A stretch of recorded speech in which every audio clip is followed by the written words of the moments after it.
Yes, welcome on in, everybody, to the Saturday Night Network for another one of our season 51 cast preview podcasts. Here today to talk about Jeremy Culhane coming to Saturday Night Live for his rookie season. And I'm very excited to bring in my man, Andrew Dick. Andrew, how are you? I'm doing well, Jonathan. How about yourself?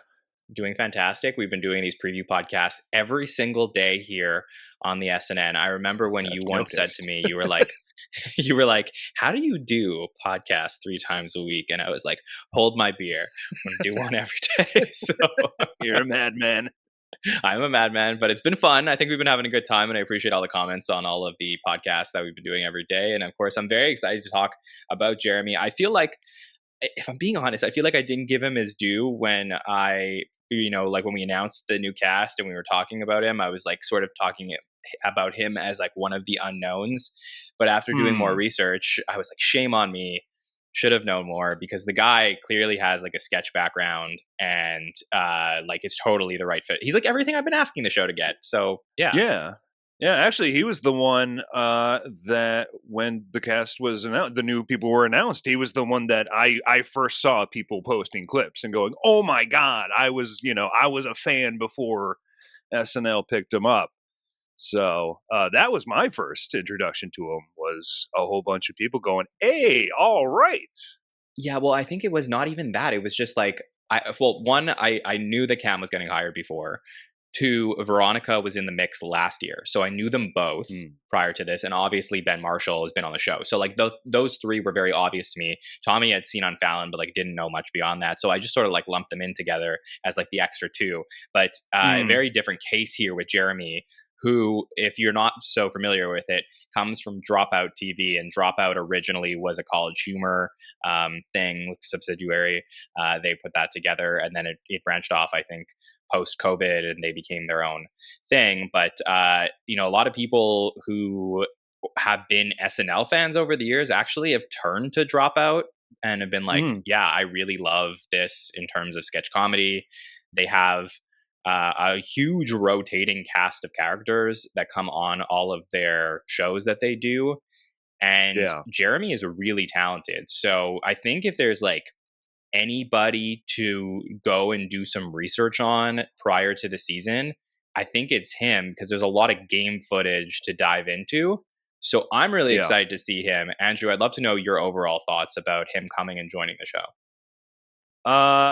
Well, I mean, I am also fairly unawares of what he has done, though. I am not I don't have Dropout, but there are a number of people in my community, the That Week in SNL community, that does. And so, again, they were like, all right, interesting, though, because if a couple people had said that, it's like, well, if looking at their entire cast and rotating, folks that are involved, to go onto a sketch show, I don't know if I would have picked Jeremy. There might have been some other people. And I was like, okay, so interesting.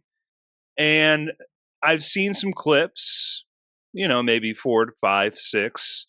And he seems very adept at improv, for sure. But I've yet to see sort of a scene with him. I've only kind of seen him on the game show stuff and him improvising, which makes for an interesting dynamic, at least looking at it now, of just I wonder how he's going to be on the stage, but maybe backstage, in the writer's room and stuff, he might be able to cook up a lot of ideas, just kind of working with a bunch of people and popping off ideas. So that will be interesting to see, for sure. It really will. And what I found so interesting, Andrew, because I know you're so like locked into the cast from over the years, and if there's anybody in our universe that really understands the history of Saturday Night Live, I know it's you. But I just thought it was so fascinating. No, but I mean this like complimentary. Like I find it so fascinating that they had either decided to or were forced into hiring mostly stand-ups for many years because of COVID, then the writer's strike, and then we finally got back to some like regular hires, and they brought in Ashley last year, and she clearly was the rookie of the year. Comes from a traditional sketch troupe And now they're like, okay, let's try and find another one of those. And I think like if you and I were sitting in the room trying to like build the next SNL cast, these are the types of people that we would start looking at and wanting to bring in there, regardless of whether there's other great people on Dropout. Like Jeremy comes from the sketch background that we would want to see on the show. For sure. And I honestly thought they were going to hire more like him. I guess Ben is sort of in that wheelhouse too. I do know that he does have a little troupe with like Carl Tart and stuff that, you know, he kind of does some stuff away from Please Don't Destroy every so often. So I guess he's sort of in the same wheelhouse as that. But yeah, I kind of thought that with Ashley being, you know, such a breath of fresh air. Like, oh my God, this is what this is a cast member, and this is what the cast members kind of used to look like. That they would have doubled down on that. I kind of thought that's why, you know, Devin and Longfellow were kind of cut. It was like, we're getting away from stand-ups, and then they hired some more stand-ups, and it was like, okay, so well, what is the game plan here then? So it is. I'm intrigued to see what this cast looks like when we finally get them all out there and intermingling. Because again, from here today, it does seem like an odd mashup that I'm unsure of how it's all going to go down. You know. Well, what I would love to do with you today is put you in the role of Jeremy's coach for a second. So let's say you're managing Jeremy, he's coming into the show, and you have to guide him for the best way to succeed. Who are you telling Jeremy to work with? What are the things that you think he should do? And I got some ideas as well, but I just would love to know from your perspective how you would guide Jeremy as somebody who comes from the background that we want to see on the show to then find success. Well, I mean, I'd probably get fired pretty quickly because a lot of what I want out of SNL is not what the show itself ends I don't mean like macro worth. production things, just specifically for Jeremy. Well, yeah, that's what I'm saying. It's like, well, I don't, you know, certainly you want to find somebody like that you could be a pair with. And I do think, from what I've seen of Jeremy, a lot of his energy matches James Austin Johnson. So they could be a good pair. And certainly, you know, you want to find some pretty rock steady writing collaborators as well. But I don't know. I really don't know. I know he likes to sing a lot. So I'm not sure how that can be deployed on the show. I don't really like the song sketches as much. But if there that might is be a good way thing for Wickline, though, I'm thinking, because if there's something there with her finding musically inclined sketches or putting them together. I mean, obviously we've seen James Austin Johnson and Andrew do some musical sketches together where they've done the Jingle Pitch guys. So those are all interesting things. I definitely have seen that. I see some good energy from him.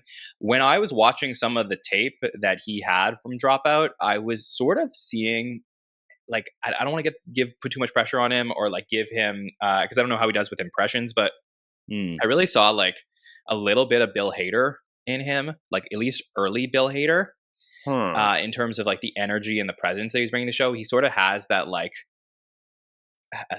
the larger than life like comes out on screen type of thing that I really felt like I was seeing there. And I do find that Ashley reminds me a little bit of Kristen Wiig in that she can bring out the acting. So I wonder if there's like some sort of Wig Hater-esque thing that could go on between Jeremy and Ashley, who are very young on the show and can grow together. Yeah, that's an interesting thought as well. Yeah, a very just youthful energy from him for sure. Just kind of he's just emanating energy from what I've seen. So that could hopefully be utilized as well. Just because I mean, there's been a lot of I mean, again, it's been kind of COVID and struggles with the show, but there have been some episodes where it does kind of seem like they're performing it with a gun to their head sometimes. So maybe that kind of just uncontained energy could be something to deploy for sure. And the other big thing that if you go and you look up some of the footage from Jeremy is that it seems like there's a lot of sketches that are out there of him playing some sort of game show host in a sketch or the host of like a talk show, that type of thing. Well, there's your Bill Hader. Right, exactly. So that is, and it wasn't just that I saw, but that's the type of thing where it's like SNL sort of doesn't really have that right now. I think after Bill Hader left the show himself, Keenan took that role for a little bit, but he's definitely taken a huge step back from doing those sketches. And I think that we were all sort of trying to put Michael Longfellow to be like, well, if you're not going to be on Update, then at least you could be the anchor of a sketch. And he never really fully got to do that. And I'm wondering if Jeremy might be that guy. All right, so he's game show host. What else have you seen? What kind of things have you seen him actually in an actual sketch? Yeah, I think I see a lot of movement from him, and I remember that's something that you commented to me a lot over the last couple of years whenever we did have you on, that you really felt like Saturday Night Live over the last few years has just like given up movement in sketches. Yes. Yeah. And that's been, I think, and I don't want to put words in your mouth, but I think that's been one of the things that's maybe like turned you off to the show in modern times more. Oh yeah, no, so many sketches on couches and in chairs. I don't, I don't really like that. I like movement and stuff.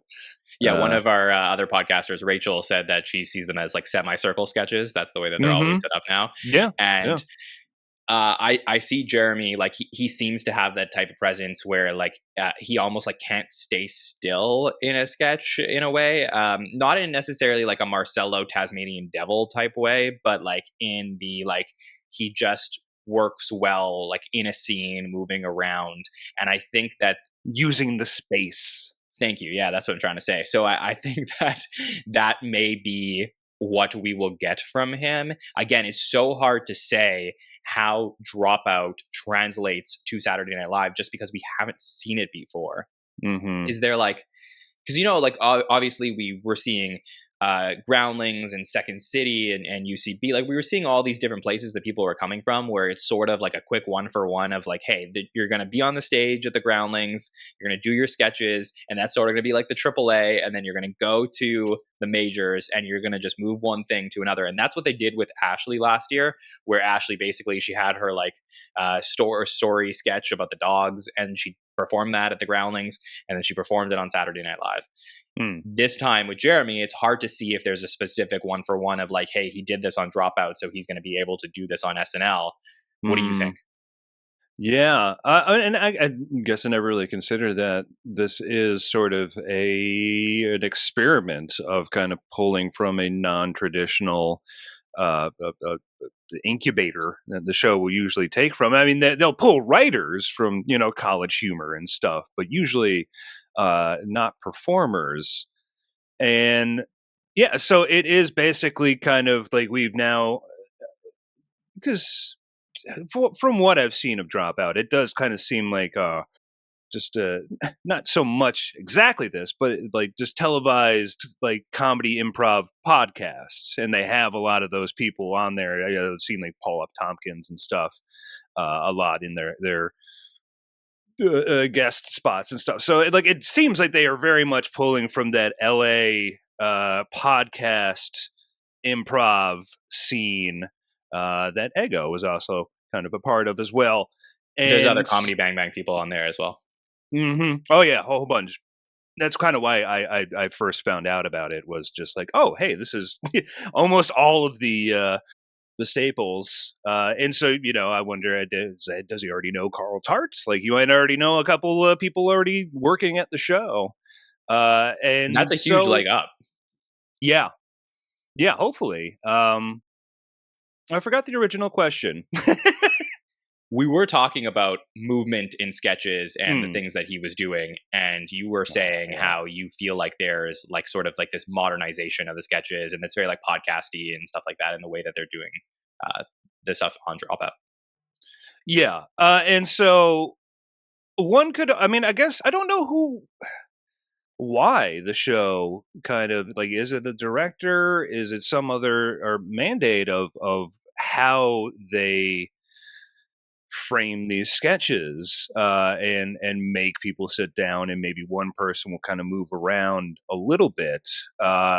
Is it just like they don't want to do blocking or what?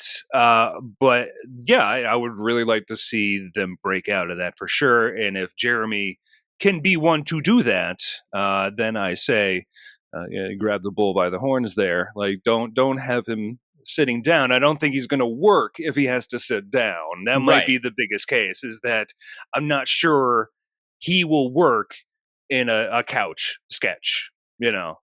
That's going to be interesting. And I don't think it's a production thing. Like, I don't think it's a director blocking. I think it's all in that a lot of the cast members that they have had over the last few years are a little bit square peg round hole, as I've said, because like they are traditional stand-ups or they don't have Mm, experience at Saturday Night Live. And the easiest way to put on training wheels at SNL is just for you to sit on a couch and read right. your lines.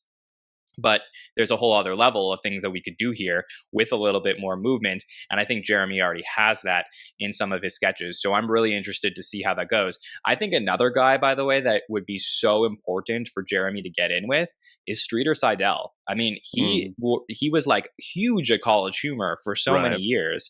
And again, I know Dropout isn't a part of College Humor anymore, but if anybody gets what Jeremy has gone through and that like program of building it up to Saturday Night Live, that's Streeter. And I don't know, like I know Mikey's still there. I don't know what the future of like, Mikey is on the show, but I think that Mm, Streeter like needs to stay at the show for a long time. He consistently writes some of the best sketches at the show and always boosts other people's sketches when it's like a traditional writing team and then you see Streeter's name attached to it. I'm like, oh, right. he definitely put that cherry on top. So for me, it's like I wonder if Jeremy can get in there with Mikey and Streeter because he would be perfect for them. Yeah, and no offense to Mikey, but I do kind of wish that he had just stepped back to a writing capacity along with Streeter. I thought that if he was going to stick around, uh, that would have been the better way to go about it. Because now, I mean, I don't want to be too reductive, but it does kind of give us a little bit. We're kind of getting, we got too many kind of goofy white guy archetypes right now, and we're adding Ben there as well. And James is also kind of a goof, as Mukes, and Yeah. Mikey. And I feel like they all could kind of just collide in a bit of a mess of there's too much of the dorky white guy. Well, uh, someone's going to succeed and someone's going to fail. And I just wonder if, like, I know we talked about, I compared it to Bill Hader, but like, I also think there's like a little bit of Bobby Moynihan in there too. And I think back to like Ooh. Bobby being a Derek comedy, UCB, like, and Mm. then connecting with Mikey and Streeter, like towards the end of Bobby's career, where Mikey's doing a lot of stuff for Bobby, and like they're together in the David S. Pumpkin stuff. Like they Mm. collaborate on a lot of things. Like I wonder if Jeremy could be like a really good muse for them. So Yeah. it's something that, though I completely agree, the women of the cast, it's like, okay, I mean, you guys have the runway. The men are going to be like battling it out with each other. But Jeremy seems to me like an interesting horse to bet on. Yeah, I think it's both sides of the cast right now is kind of just in a bizarre flux because I don't know what I mean, it might be Ashley's season to take. Just take it, just go, because I mean, like, I love Sarah, but she doesn't. You can only kind of put her in very specific things. She's not an all rounder. And also, I don't think Chloe is an all rounder, but Ashley's, just your modern day Jane Curtin. Just pluck her in there, and she's gonna kill it. And so, yeah, the whole thing is just if there's any season, at least the run up to it right now that it reminds me of is season 39, which is when I was starting to get back into the show, and it was a bizarre uh, kind of cluster. And the show also having to deal with, oh, wait, we don't have a black female performer right now. That's kind of a problem. So that's also hanging over the season's head of just like, well, what are we're really not going to Do that? Okay. Well, all right. Interesting. So, I don't know. I really Yeah. don't see their vision right now, and that is both scary and intriguing. Is like I presumably somebody has an idea of what they see here. Uh, I don't, but uh, Well, I always love to see new cast members do their thing. You know, that is always that is by one of the great joys of Saturday Night Live is having new people come out and getting a chance to see what they do.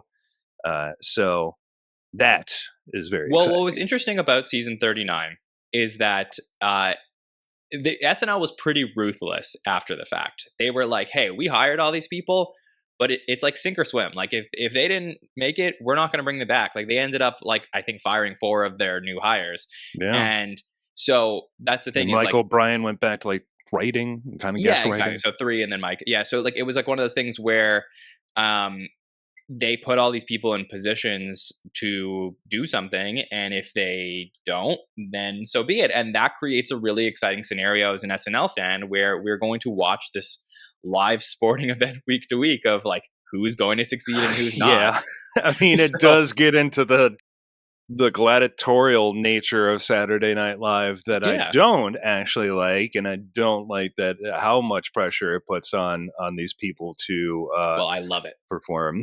Well, I know you're a bloodthirsty maniac, John. Uh, Okay, so so Andrew, a lot of fun here today talking about what we could yes. potentially see from Jeremy. Give me an overall prediction about how you think he will do in 51. Ooh, but I don't know. I think he's gonna. Well, I wish I could say I think he's gonna be all right because last season I said, "Man, I love Emil. What a great addition to the show." Oh, he's gone. What Don't do curse I him. know? So, like I said, when he got announced and I was talking to people, it was like, well, I don't even know if I want to get attached at all, really, or have any sort of dog in the fight because the show will doesn't matter if I like him. The show cut him for whatever reason. So I think he's going to do just fine. Does that mean he'll get another season? Who knows? But I wish him luck. I wish him all luck. I will say that unlike Tommy, who is a stand-up, who the show he will be at the whim of how the show uses him. I think Jeremy, because of his background, everything we spoke about, will have the runway to succeed or fail. So if he gets Mm-hmm. another season, if he continues on the show, if he has a great SNL career, that's all because he figured out how to make SNL work for him. If it doesn't work out, I think that's on him. And that's what happens when you bring in these sketch comedians because they're so naturally gifted to be on this show that we then put it on their shoulders to succeed. And it's going to be, again, a dogfight because there are so many men on the cast right now. And we have to give Mm-hmm. him the grace of like still figuring out how to work SNL for the first few weeks. But like, I expect to have some big moments from Jeremy coming into the fall. I'm really excited for what we're going to see from him. So we want to know what you think of Jeremy and how you think he will do this season. Leave your comments in the YouTube chat. We'll read all of them. Very excited to see everything happening in just a few days' time. We got a couple of more cast previews coming up over the next couple of days, and then we will be right there into it. We got our cast draft, and then we will be there for the hot take show immediately after the premiere with Bad Bunny and Doja Cat to talk about everything we see from Saturday Night Live. Andrew, what's happening at That Week in SNL? Well, hey, we're coming back too. So that will be on the free feed October 2nd. We're kicking off our 9th season of the podcast, kicking off with Reese Witherspoon and Alicia Keys, the first the post 9/11 episode. Just thought, why not? Let's get into it. So we talked Can the about podcast that. be funny? Yes. Well, I can assure you after already recording it, no. No, they cannot. So we got that. A whole bunch of other stuff coming down the line. Malcolm Jamal Warner's episode from season 12. Rob Reiner from season 1. Yeah, we're back in the saddle once again talking old, vintage Saturday Night Live. And that's us over at That Week in SNL. Very excited to check out everything you're doing this season, Andrew. And to never miss anything here at the SNN, subscribe to the podcast, YouTube, Apple Podcasts, Spotify. Follow us on all socials at the SNL Network for all coverage of Saturday Night Live during season 51. I want to thank Late Nighter for being our presenting partner for the show here today, and my man Andrew Dick for joining us. On behalf of everyone here at the SNN, my name is John Schneider, and we will see you next time, everybody. Have a good one. It's on the Saturday Night Network.